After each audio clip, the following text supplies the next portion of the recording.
به نام خدا. سلام دوستان عزیزم، وقتتون بخیر باشه. پادکست صدای سکوت امروز رو با کتابی زیبا و جذاب و شیرین شروع میکنیم. کتاب مفتاح الفلاح فی عمل الیوم و لیلة من الواجبات و المستحبات، مشهور به مفتاح الفلاح، کتابی حدیثی به زبان عربی اثر شیخ بهایی هستش. این کتاب بسیار جذابه، بسیار جالبه و در علم نجوم بسیار کمک کننده است. لطفاً با من همراه باشید تا این کتاب زیبا رو با هم دیگه کشفش کنیم. ابتدا وقایعی که قرار اتفاق بیفته از 5 ژوئن تا 2 سال آینده که نشان خرچنگ نشان شرف جوپیتر هستش و شیخ بهایی بسیار در این مورد صحبت کرده، برای شما مطالبی رو میخونم و سپس بخش‌هایی از کتاب رو برای شما باز خواهم کرد. لطفاً با من همراه باشید تا این کتاب زیبا رو با هم دیگه کشفش کنیم. در کتاب مفتاح الفتاح شیخ بهایی، نشان خرچنگ یا همان نشان تیر مربوط به آسمان هفتم، آسمان رسیدن به آرزوهاست و امسال به خاطر رقم خوردن قرائن سعدین در نشان خرچنگ، دریچه رسیدن به آرزوهای خیلی ها باز میشه.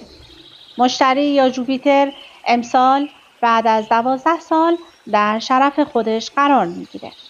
نشان شرف مشتری یا جوپیتر صورت فلکی سرطان یا همان خرچنگ یا همان تیر است.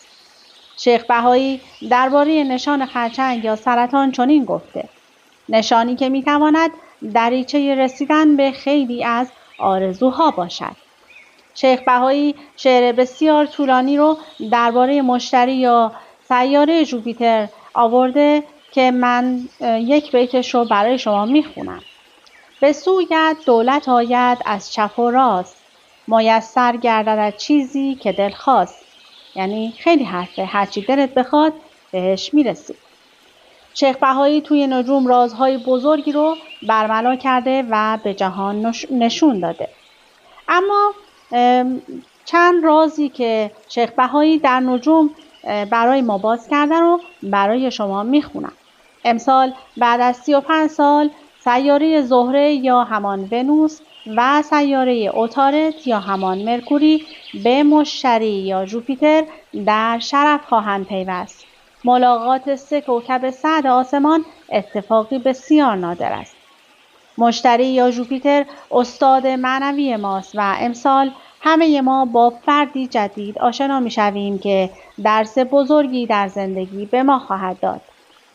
دیدن پر یا قاصدک در روزهای 19 خرداد تا 13 تیر به معنای برآورده شدن یک گره کارمایی بزرگ در زندگی شما یا خبر رسیدن به یک آرزوی بزرگ شماست.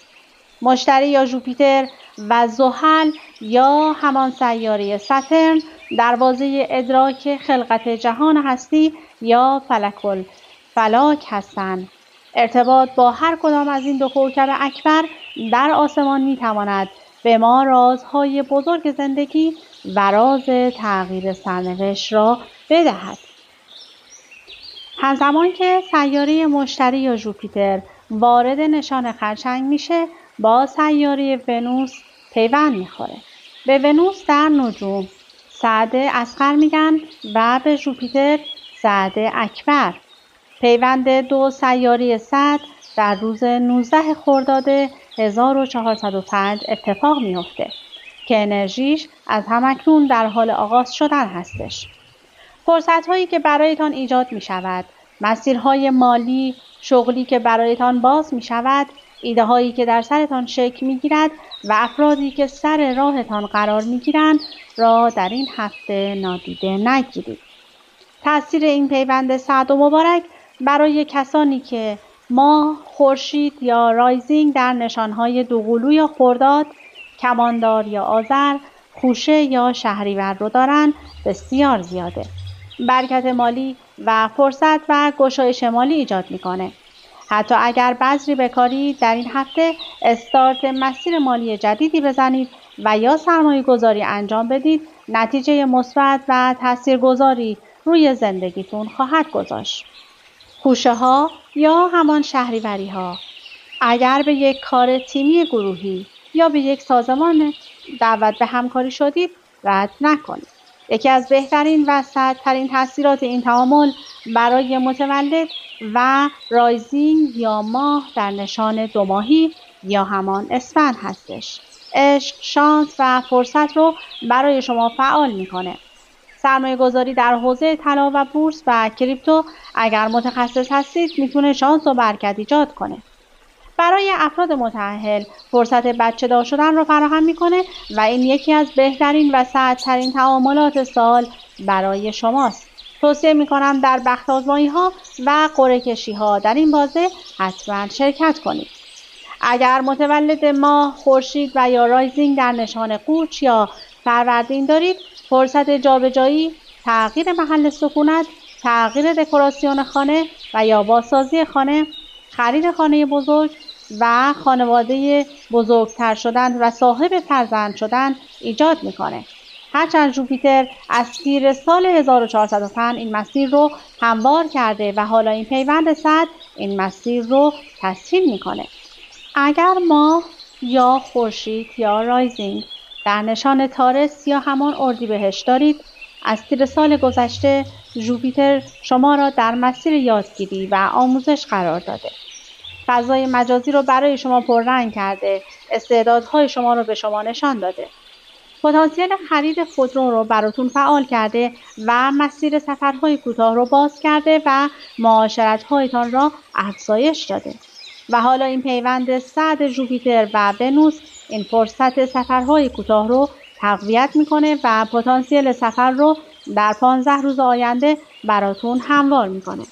خرید و فروش خودرو میتونه سود برکت مالی براتون فراهم کنه.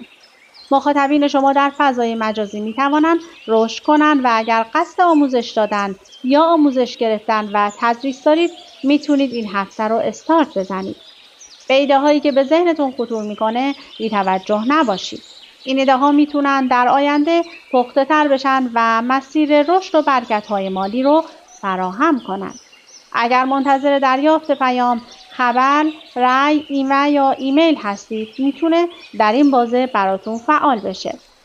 برای کسانی که ماه و خورشید یا رایزینگ در نشان آکواریوس یا بهمن دارن، این تعاملات میتونه برای افراد شاغل افزایش حقوق، پرمشتری شدن و گسترش و ارتقای شغل کمک کنه و یا مسیرهای جدید شغلی رو ایجاد کنه یا مکان شغل شما رو تغییر بده. اگر بیکار هستید، از این انرژی سعد برای استارت شغل جدید استفاده کنید. هرچند جوپیتر از تیر 1404 در صدد ایجاد فرصت‌های شغلی و ارتقای حقوق و درآمد و جایگاه شغلیتان بوده و این آخرین فرصت برای استفاده از این انرژی سعد هستش که تا تیر 1405 ادامه داره. اگر مسیر شغلی جدیدی باز شد، حتما از آن استقبال کنید چون میتونه تا 12 سال آینده ادامه پیدا کنه. برای کسانی که ماه و خورشید یا رایزینگ در نشان کپریکورن یا دی ماه دارند، پتانسیل ازدواج و شراکت فعال هستش. این پتانسیل از تیر سال گذشته فعال و تا تیر 1405 فعال میمونه. در این هفته اگر مسئله ازدواج و شراکت برایتان فعال شده، از آن استقبال کنید. کسانی که ماه و خورشید و رایزینگ در نشان عقرب یا همان آبان دارند، از تیر سال گذشته فرصت مهاجرت و ادامه تحصیل به واسطه حضور سیاره جوپیتر در نشان خرچنگ فعال شده. سفر، مهاجرت، علاقه‌مندی به مسائل معنوی و آسترولوژی، یادگیری زبان‌های خارجی و ادامه تحصیل از فرصت‌هایی است که از تیر 1404 آغاز شده و تا تیر ماه 1405 برای شما پتانسیلش فعال هست. و حالا با پیوند سعد ونوس و جوپیتر در این هفته آگاهی در خصوص موارد بالا به شما داده خواهد شد تا متوجه شوید کدام مورد میتواند فرصت‌های جدید برایتان ایجاد کند. خب من مقداری از کتاب مفتاح الفلاح که برای انواع نشانها وقتی که ژوپیتر وارد نشان شرف خودش یا نشان خرچنگ میشه رو توضیح دادم و حالا بخش‌های دیگه‌ای از این کتاب رو برای شما میخونم. کتاب مشهور مفتاح الفلاح کتاب حدیثی به زبان عربی اثر شیخ بهایی هستش که در سال 1015 قمری در 6 باب درباره ادعیه، اعمال واجب و مستحب و آداب پسندیده‌ای که یک مسلمان انجام می‌دهد نوشته شده است. این کتاب نزد عالمان و دانشمندان شیعه همواره دارای اهمیت فراوان بوده و ترجمه‌ها، شرح‌ها و تعالیق‌هایی بر آن نوشته شده. این کتاب به زبان عربی هستش و حتما ناشرینی هستن که میتونن ترجمه این کتاب رو در اختیار شما قرار بدن. این کتاب در ماه صفر 1015 توسط شیخ بهایی نوشته شده. بهاءالدین عاملی مشهور به شیخ بهایی، فقیه، محدث و ریاضیدان قرن دهم و 11 هجری قمری است که 123 اثر علمی و ادبی به وی نسبت داده شده است. او بالاترین منصب رسمی دینی یعنی شیخ الاسلامی را در حکومت صفویه بر عهده داشته است. شیخ بهایی نام کتاب خود را مفتاح الفلاح دانسته. اما سید محسن امین آن را مفتاح الفلاح فی عمل الیوم و اللیله نامیده و آقا بزرگ تهرانی هم نام آن را مفتاح الفلاح فی اعمال و ادعیه الابدیه فی الیوم و اللیل ذکر کرده است. چنانکه شیخ بهایی در کتاب گفته مفتاح الفلاح در پی درخواست جماعتی نوشته شده که به دنبال آگاهی از اعمال یک مسلمان در ساعات مختلف شبانه روز بودند. بر همین اساس او نمازهای واجب و مستحب، وضو و طهارت را هم در کتاب خود ذکر کرده است. نویسنده در لابلای ابواب کتاب بحث‌های دقیق علمی و روایی مطرح کرده به نفی و اثبات نظریه‌های گوناگون پرداخته است. از جمله شیخ بهایی در مورد تسبیحات حضرت زهرا بحث مفصلی دارد. بحث‌هایی مانند آداب لباس پوشیدن، خوردن و آشامیدن، راه شناختن زوال آفتاب و آداب مسواک را نیز در فصول مختلف و در مناسبت‌های گوناگون مطرح کرده است. شیخ بهایی در هر فصل از این کتاب پس از ذکر چند روایت و مطالب مختلف شروع به توضیح الفاظ روایات کرده و بعضی مطالب مبهم یا دشوار آن فصل را تبیین نموده است. مفتاح الفلاح دارای یک مقدمه کوتاه درباره سبب تألیف کتاب و معرفی اجمالی هر باب است. مؤلف اعمال شبانه روز را به 6 قسمت تقسیم کرده و برای هر قسمت بابی را اختصاص داده است. ابواب کتاب. باب اول در اعمالی است که بین الطلوعین انجام می شود، اما از واجب و مستحب. باب دوم اعمال مختص به طلوع آفتاب تا ظهر شرعی و زوال آفتاب است. باب سوم شامل اعمال زوال آفتاب تا غروب آن است. باب چهارم اختصاص به اعمال غروب خورشید تا وقت خواب دارد. باب پنجم شامل اعمال وقت خواب تا نیمه شب است که آداب خواب و تسبیحات حضرت زهرا را هم در این قسمت ذکر نموده است. باب ششم اعمال بین نیمه شب تا طلوع فجر است و در خاتمه کتاب شامل تفسیر سوره حمد است. سفارش امام معصوم. شیخ عباس قمی در سفینة البحار نقل می کند از قاضی معزالدین محمد بن تقی الدین اصفهانی که در زمان شاه عباس صفوی قاضی اصفهان و از فقها و متکلمین بوده و در علوم ریاضی مهارت تام داشته و از مشایخ مجلسی اول بوده نقل است که گوید شبی یکی از امامان علیه السلام را در خواب دیدم. به من فرمود کتاب مفتاح الفلاح را رونویسی کن و بر دستورات آن مداومت نما. چون بیدار شدم از همه علمای عصر از این کتاب سراغ گرفتم. همه به اتفاق گفتند تا به حال نامی از این کتاب نشنیده‌ایم و شیخ بهایی در آن وقت همراه لشکر سلطان به یکی از نواحی ایران رفته بود. چون به شهر آمد از او درباره آن کتاب پرسیدم.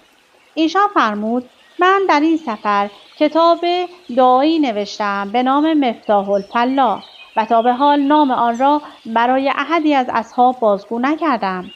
من خواب خود را برای شیخ باز گفتم. شیخ گریست و نسخه خود را به من داد و این نسخه نخستین است که از روی خط شیخ نوشته شده است. کتاب مفتاح الفتاح مورد توجه بسیاری بوده و پژوهش‌های متعددی پیرامون آن صورت گرفته. ترجمه ای از آقا جمال خانساری که به نام شاه سلیمان صفوی انجام شده است. ترجمه ای از محمد شریف ابن احمد گیلانی با نام عروة النجا فی ترجمه مفتاح الفلاح. در این ترجمه خاتمه کتاب مفتاح الفلاح که تفسیر سوره حمد بوده حذف شده و به جای آن دعاهای ایام هفته و زیارات 14 معصوم و ادعیه مشهوری مانند دعای کمل و یا دعای صماد آمده است. ترجمه‌ای به نام آداب عباسی از صدرالدین محمد ابن محب تبریزی که شاگرد شیخ بهایی بوده و در زمان حیات مؤلف کتاب ترجمه کرده است. یک نسخه از کتاب به صورت خلاصه که حواشی و بیانهای شیخ بهایی را حذف کرده موجود است. ترجمه‌ای با نام التحفة النوابیه از سید محمد جعفر حسینی که به نام یکی از زنان دربار صفوی نگاشته شده است. این ترجمه در 9 باب تنظیم شده. 6 باب اول آن بر طبق مفتاح الفلاح است و 3 باب به آخر آن افزوده شده که شامل اعمال ماه‌های رجب، شعبان و رمضان و آداب دعا و زیارات است. منهاج النجاح فی ترجمه مفتاح الفلاح از علی بن طیفور بسطامی از عالمان قرن 11 هجری قمری بسطامی ترجمه خود را در سال 1062 قمری به پایان برده است. حسن حسنزاده آملی این ترجمه را از نظر حسن بیان و تقریر سروده است.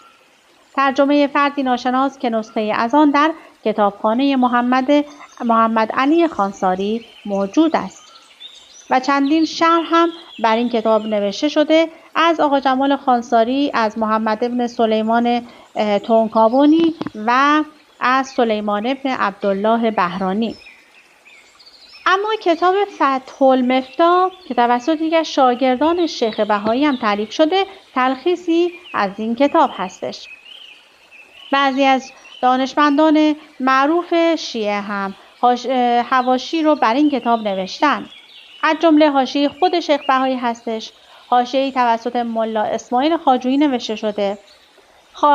حاشیه‌ای توسط سید محمد محسن امین نوشته شده. حاشیه‌ای توسط محمد جعفر یزدی نوشته شده. حاشیه‌ای توسط عبدالعظیم حسنی نوشته شده. حاشیه‌ای به وسیله سید حسین حسینی مرعشی آملی معروف خلیفه سلطان که از شاگردان شیخ بهایی هستند هم نوشته شده. و تا کنون بیش از 300 نسخه خطی مفتاح الفلاح شناسایی شده که 137 نسخه آن مربوط به قرن 11 و 70 نسخه مربوط به قرن 12، 34 نسخه مربوط به قرن 13 و 9 نسخه هم مربوط به قرن 14 است. 48 نسخه کتاب هم تاریخ کتابت ندارد. کتاب مفتاح الفلاح در 1304 قمری در بمبئی، 1317 قمری در تهران و 1324 قمری در مصر به چاپ رسیده و پس از آن دارای چاپ‌های متعددی شده است. خب بیشتر از این کتاب زیبا در اختیار من نیست. اگر تونستین ترجمه آسانی از این کتاب رو پیدا کنید، برای خودتون این کتاب رو تهیه کنید و در کتابخونه خودتون نگه دارید. این کتاب بسیار زیباست و بسیار کمک میکنه در پیشبرد نجوم و ستاره شناسی. البته اگر به آسمان ها علاقه و اعتقاد دارید. امیدوارم که همگیمون از ورود سیاره ژوپیتر به نشان شرف خودش، نشان خرچنگ، استفاده بهینه رو ببریم و مخصوصا از 5 ژوئن تا روز 12 ژوئن که پیوند ونوس و ژوپیتر هم اتفاق میفته و این روزها رو بسیار سعد و مبارک میکنه. از اینکه با من همراه بودید سپاسگزارم. تا وایس بعدی، خدا نگهدارتون.